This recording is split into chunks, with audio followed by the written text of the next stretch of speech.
Greetings, Daniels here. Sometimes you need to remove numbers from a column of data in Google Spreadsheets, and the easiest way to do that is by using Control H, and we'll use a regular expression. So I'm going to remove the first numbers and then a space, and there might be more than one space.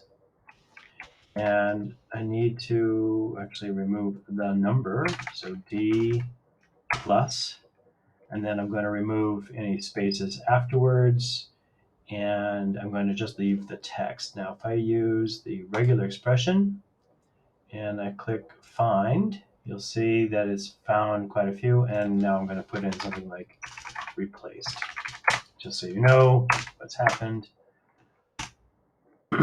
Replaced number.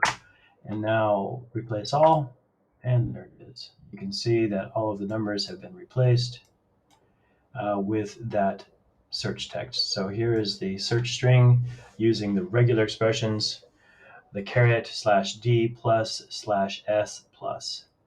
All right, thanks for watching. Happy computing.